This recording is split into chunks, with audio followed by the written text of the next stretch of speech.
Welcome to Whisperwood Stories. Today, we read 2 stories from r/Library of Shadows, a subreddit where many spooky stories lie. Let's begin.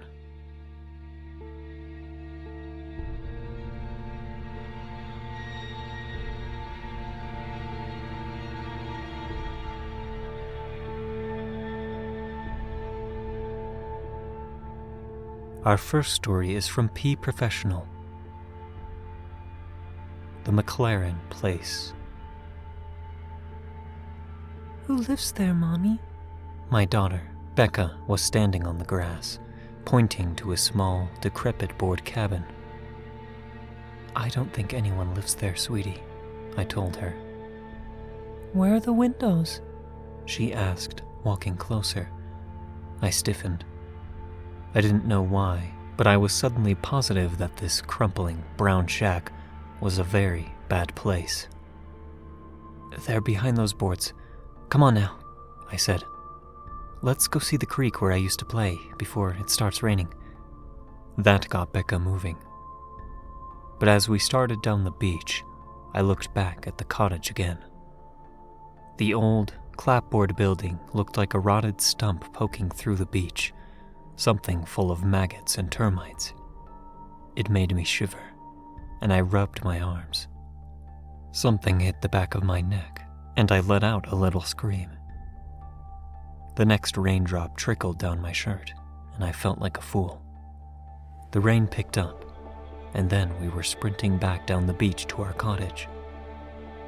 As I watched Becca run ahead of me, little feet kicking up sand below her bright yellow shorts, I was filled to bursting with emotion. "Run! Run! Run!" I yelled out, laughing as all thoughts of the cabin disappeared.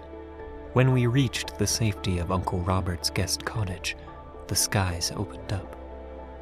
That night, after Becca was asleep, I sat in the screened-in porch, watching the storm and smoking a joint. Between the lightning strobing across the lake and the rustling of the trees shaking briskly in the whipping wind, I didn't hear the screen door opening, or my dad's brother Bob coming up behind me. He grabbed the joint out of my hand, just as I was lowering it from my lips. "Evening," he said. A second passed, then 2, and then I shattered the silence with a wicked coughing fit. The smoke swirled once and dissipated in the breeze through the window screens. "Relax, kid," Robert said. "I'm not your dad." He took a long draw on the joint and crushed out the roach in the ashtray with it. With the pained, pinched voice of a veteran smoker, he asked, "How was your first day out?" Still a little shaken from the surprise and then the sudden relief, I said, "Not bad. We just walked up the beach a little and saw that creepy-looking cabin. I don't remember it being there when I was a kid, though." Robert sat down in the empty Muskoka chair next to me. "That place. It was there, all right. Used to scare the hell out of you. It's the old MacLaren place. Why?"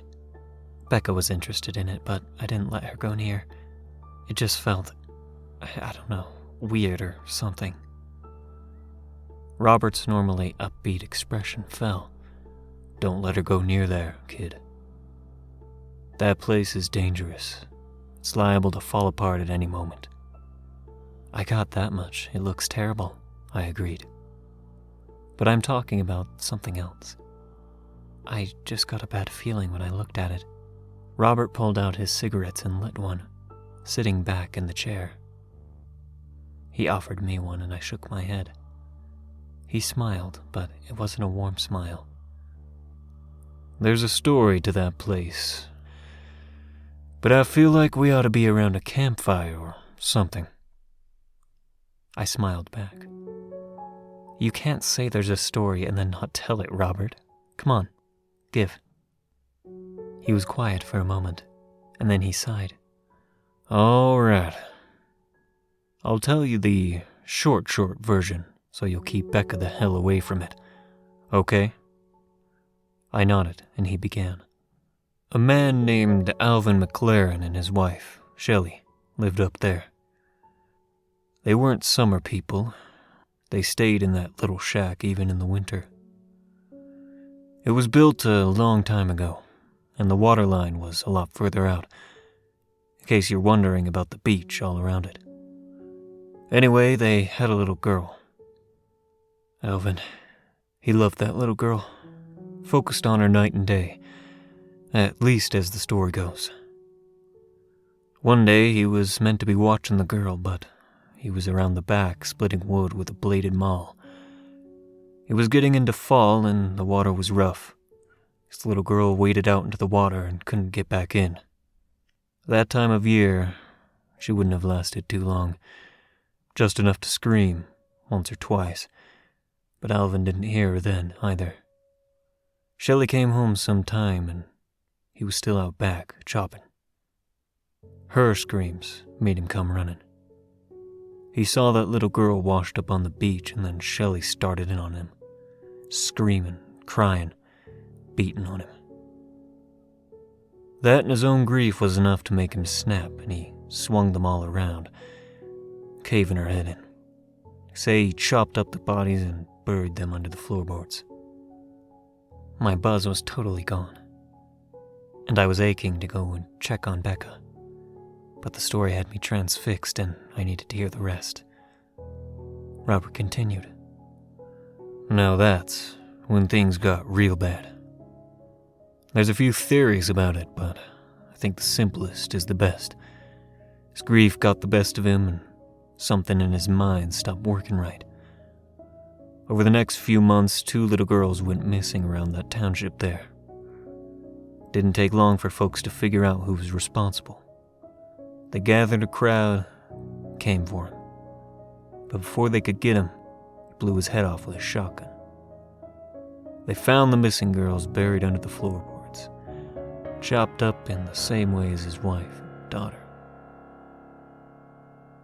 Jesus, Robert, I said and grabbed for his smokes.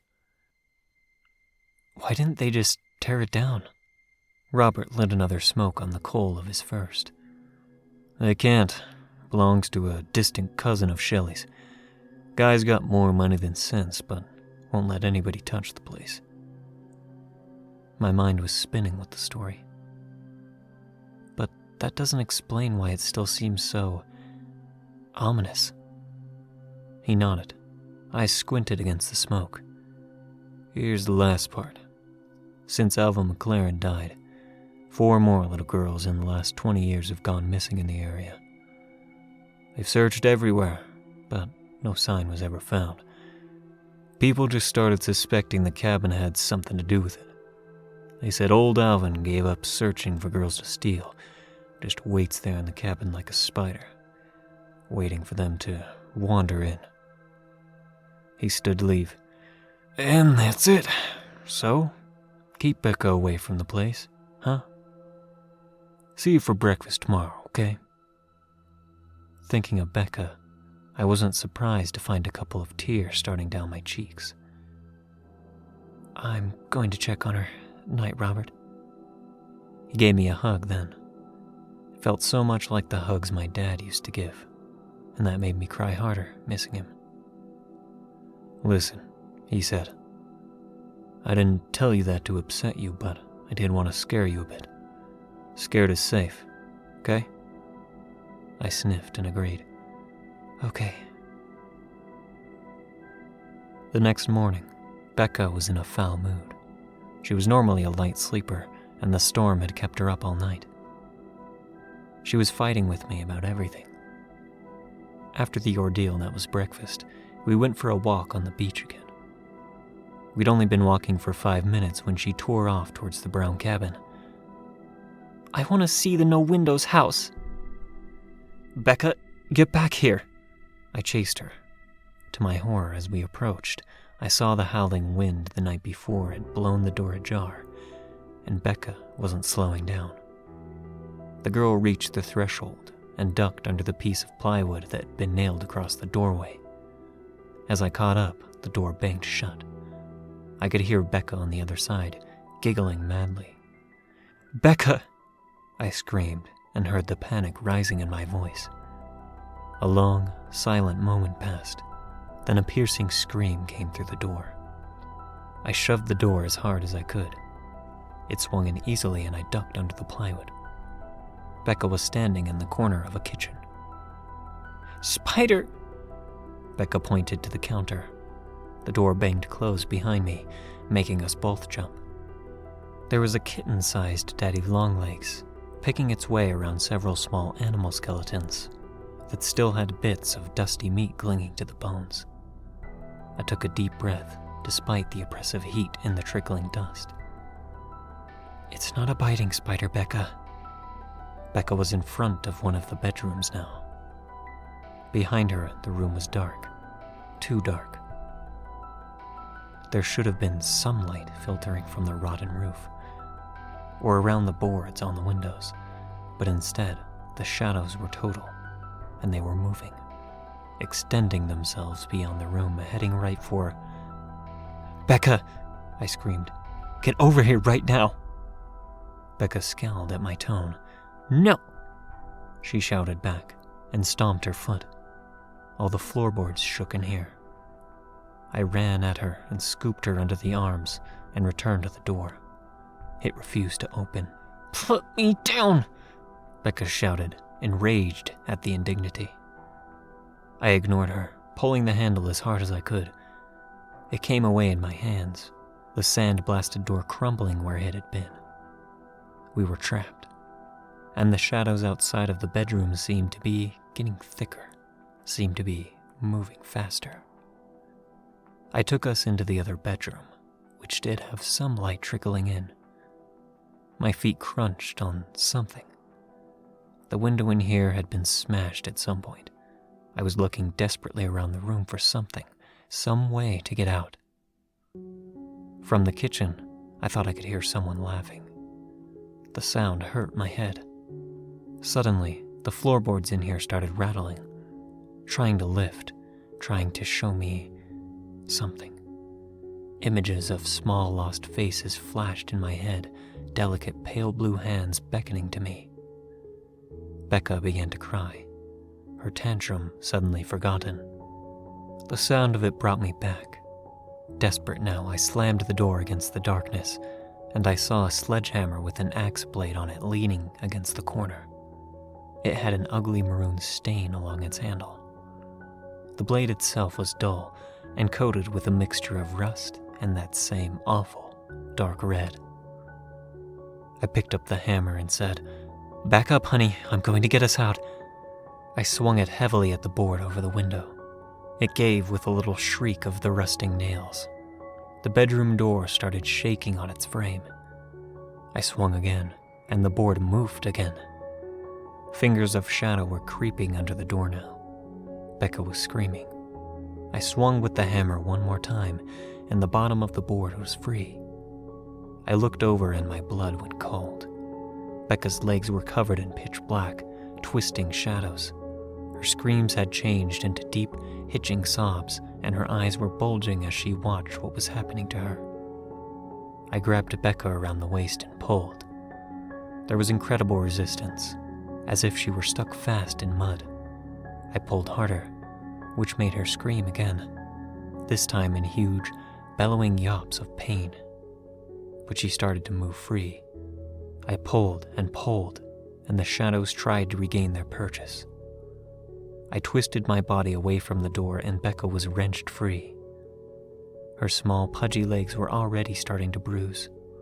There was no time for anything else. I shoved the board out and lowered her through the gap, watching for the rusted nails. The door to the room swung open, and there was nothing but blackness there. I shouldered the board to widen the gap and squeezed my body out of the window. I landed on my back in the sand and looked up at the window. The board was still pushed out. There was a heavy scratching sound coming from the inside. I scrambled to my feet and slammed my torn-up shoulder upon the wood. The board slammed home, driving splinters deep into my arm.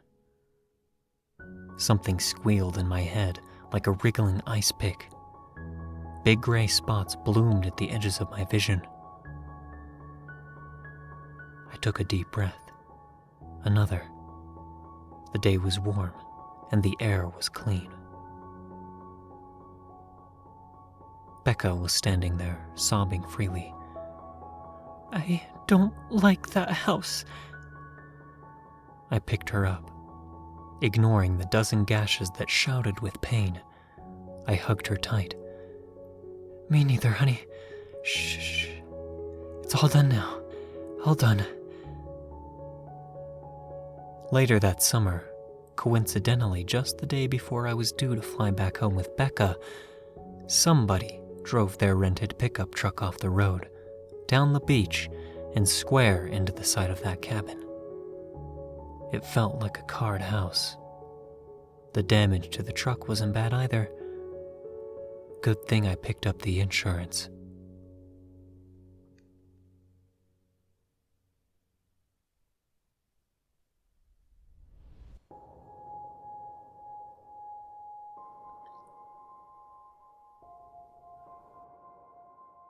Our last story is from Dangerous Ant, also known as Darius McCorkindale. The job offer. The handwritten sign plastered to his door was not something he could miss. Rent due on Monday. Don't be late this time. Living with his best mate's sister had been working out reasonably well. And to be fair, he felt terrible about being behind on rent so often. But he still wished that Hazel would find a less passive-aggressive way of reminding him. If only his parents had bought him his own place out of college, he'd be the overprivileged one, Mike reflected, before tearing the sign off of his door and entering his bedroom. He flopped down onto his bed, exhausted after another morning of fruitless job searching. He knew he would have to face the facts. Things were getting tough, and he would simply have to accept anything that came along, sooner rather than later.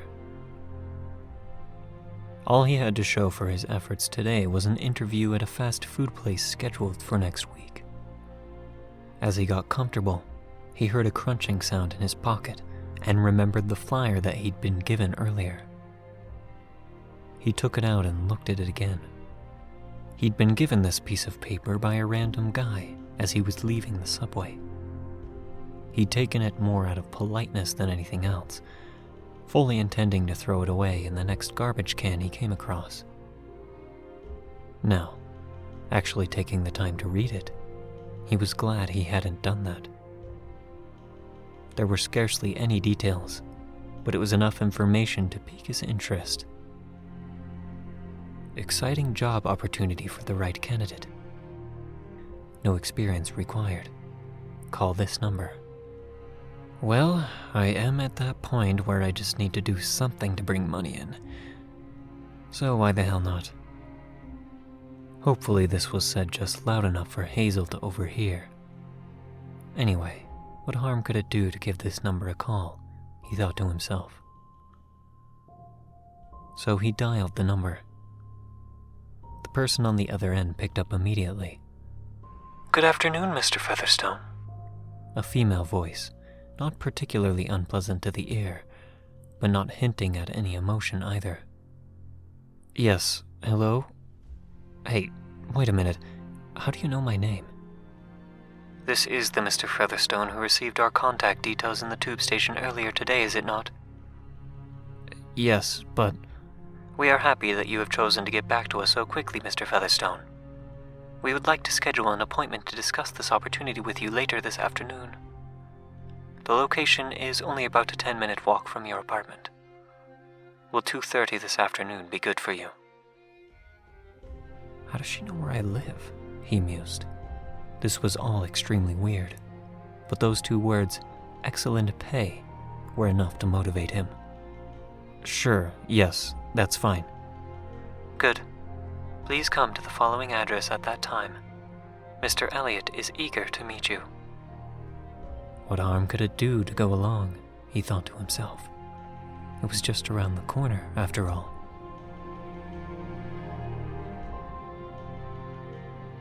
What the hell am I doing here? He thought, sitting in the lobby of an old but elegant office building which was indeed only a few minutes away from where he lived. The man at the front desk had ignored him, apart from pointing in the direction of the bench he was now sitting on.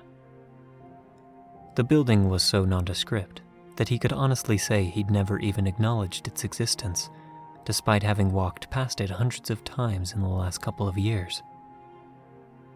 However, he didn't make much time to ponder this, as he was soon greeted by the impossible figure of the gentleman who had requested his presence. Mr. Featherstone, so nice of you to come at such short notice. Call me Mike, please. No, I shall stick to Mr. Featherstone. Mine is a business that requires formality. I'm sure you'll come to understand this soon enough. This was a man not to be trifled with. That much Mike could tell.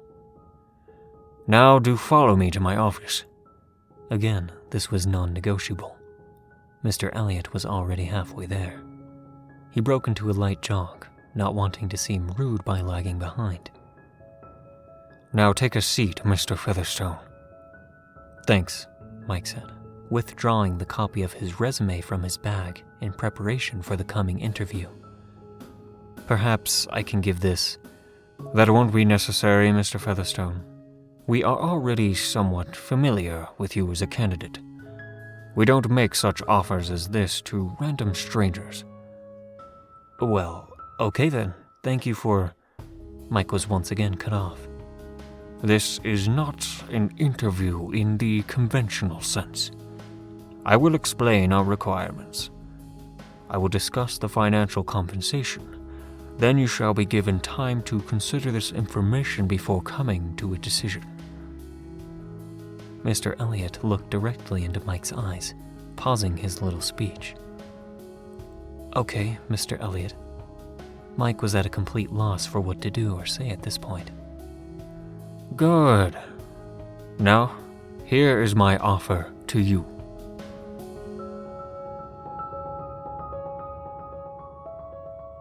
Hazel, are you in there?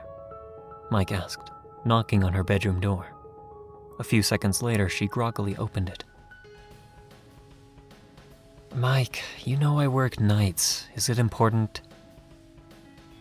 Well, he'd forgotten about her work shift. Sorry, Hazel. I just wanted to pay you what I owe. Here you go. He handed over an envelope stashed with his, for once, not overdue rent. Bloody hell, Mike, in cash? Did you rob a bank or something? He couldn't help but smile. Not quite. Look, something's come up and they paid me in advance for my first gig, so there you go. I don't think I want to ask any more questions, do I? Maybe not. Mike couldn't help but feel a little sheepish. Handing over a sizable wad of cash must have made him look a little odd, he had to admit. Don't worry though, it's legit. Hazel gave a slight smile in response, the first time she'd done that to him in a long while. Thanks, Mike. Oh, and sorry about the note earlier. You know how I can get sometimes. Think nothing of it. She widened her smile, then closed the door. Things were looking up already. All he had to do now was wait for the call. 2 days, Elliot had said.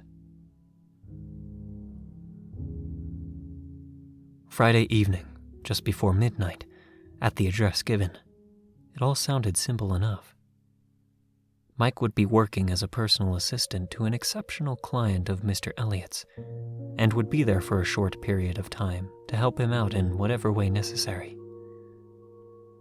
This would be a one-off occasion, after which he would not see that particular client again, unless requested to do so. As a gesture of goodwill, Mike had been paid in advance for his first assignment. He hadn't been kidding when he said that the pay was good. If this went well, Mike was at the very least out of financial trouble for a while. Of course, the goodwill gesture did come with a caveat. Even if Mike decided to quit after the first assignment, he'd have to go through with this one job, whatever it entailed. Now, time to wait and see what adventures Friday night would bring. Where was this place? It wasn't that address that had been hard to find. It was just that he couldn't imagine anyone wanting to be here, let alone some exclusive client of Mr. Elliot. This was smack in the middle of the city's most dilapidated industrial estate. He'd gotten an Uber to as close as possible, but even the driver wouldn't bring him all the way to the door. He'd had to walk the last half mile or so, and was in real danger of being late. What was going on here? Mike approached the door, feeling more than mild trepidation. Before he had the chance to knock, the door was opened, and a giant of a man stepped out to greet him. Hi, I'm... Once again, Mike didn't get the chance to finish his sentence. First door on the left. Get changed. Await instructions. Be quick about it. The security guard then bundled him inside and slammed the door behind him. Mike found the room and entered. Whatever he might have expected to see, it clearly wasn't this. A full hazmat suit. This thing was the real deal too. He was starting to get more of an idea why he'd been paid so handsomely. No job requiring him to wear this would be easy or pleasant. I'd make sure you put that on properly, Mr. Featherstone. Mike recognized that voice. He was starting to understand that it was also the one he was never likely to forget. Mr. Elliot, what the hell is going on here? As I stated, a significant client of mine has need of your assistance. He can be found on the 3rd floor. Your assignment is merely to perform what I like to refer as a post-task completion. What? If his intention was to confuse Mike, it was clearly working. Think of it this way. If someone were cooking a meal, the meal itself would be the fulfillment of the task. Sitting down with the loved one, cutting into that steak, and enjoying a nice glass of red is what the whole experience is about. Of course, no one wants to think about washing the dishes afterward. Nonetheless, the dishes need to be cleaned. That is what I mean by post-task completion. So, I'm here to clean up afterward? Yes, Mr. Featherstone, indeed you are. The creepiest smile Mike had ever seen slowly emerged in Elliot's expression. Now, as this is your first assignment, I'll be accompanying you to make sure that it all goes smoothly. Mike had a feeling he wasn't going to be washing dirty dishes. He followed Elliot to the elevator. He pressed 3, and they began their ascension. Mr. Elliot exited and made his way to a door, some way down to the right. As previously, Mike found himself having to jog to catch up. He stepped at the door, turning to Mike with a look as cold as death on his face. Time to honor our agreement, Michael. There was something about Mr. Elliot's use of Mike's first name that was utterly terrifying. He then proceeded to open the door.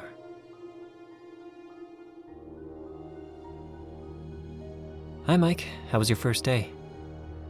Hazel had an overly comfortable habit of walking around the apartment scantily dressed to the extent that Mike had, to more often than not, mentally remind himself that this was his best friend's sister. Though tonight, his mind was elsewhere. Rough first shift. I don't really want to talk about it. Oh, sorry to hear that. Hope it gets easier from now on. Thanks. Actually, I think I might go to the interview on Monday. Might be good to weigh up my options. Whatever works for you, Mike. She gave him a quick peck on the cheek. Just remember that rent's due again next month, yeah? He was scarcely listening, though. Calling it a rough first shift did not seem to do any kind of justice at all. He didn't know what he had been expecting to see when Elliot opened the door, but it turned out to be a scene that was now burned into his psyche forever. This will be pretty tough to clean up, so take as much time as you need. Just make sure you do the job properly. And at that, Elliot had turned and left. The room was poorly lit, so it was hard to make out what that coppery brown mess was that coated the walls. He'd followed Elliot's advice and put the suit on properly, meaning that he was also using its breathing apparatus. Had he not done so, he would have by now recognized the stench of fresh blood. His eyes first met a figure dressed in what appeared to be full butcher's garb, slowly but precisely removing what were clearly the last few remaining chunks of flesh from the corpse in front of him. Its arms and legs were strewn across the floor. The head had been removed and tossed aside. The butcher turned to face Mike. "I guess my accountant here has ripped me off for the last time," he said with a sadistic chuckle. "Only fair I got to rip him apart, don't you think?" Let me introduce you to my new junior assistant, Mr. Featherstone. He'll be performing cleanup duties for this evening. "Good luck with that, kid," the butcher said, and slowly exhaled. He stepped back from the remains of the corpse and started to make his way out of the room. "Make sure you do the job right. I don't want a single trace of this piece of garbage remaining when you're done." That is our guarantee as always. Mr. Elliot then stepped aside to allow this murdering psychopath to exit the room, leaving Mike to survey the whole devastating scene. Make sure you get this place spotless. Take as much time as you need, Elliot said, now directly facing Mike. But I want this place so clean that you'd be able to eat your next meal off the floor in here. I'll be back in a couple of hours to see how you're getting on.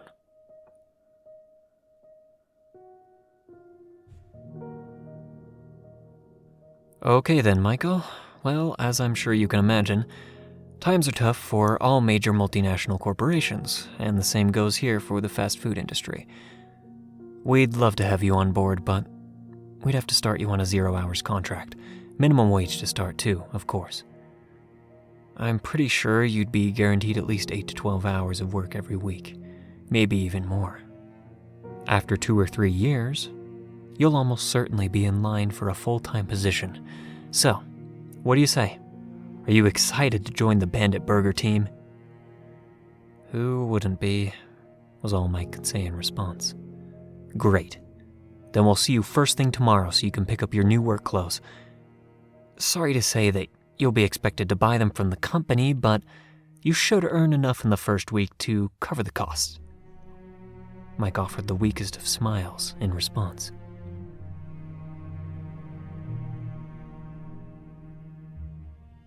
The following day, Mike, resigned to his fate, knocked on the office door. Ah, there you are. So lovely to see you again. Mike had to chuckle at the absurdity of the situation. Yes, glad to be back. Raring to go, I assume. Mike hesitantly replied with a question. Can I be honest with you? Why, of course.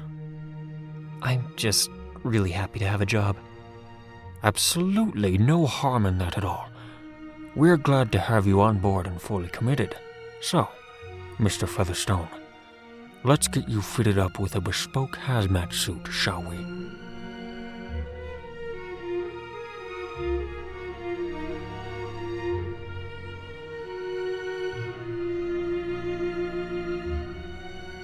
Thank you for listening to Whisperwood Stories. If you enjoyed, don't forget to comment, like, and subscribe down below. Do you have a story that you'd like me to read here?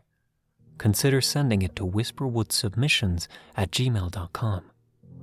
Thanks again for listening, and be sure to check out the original Reddit posts, as well as the links below where you can find more from the authors. Don't let the shadows get too close.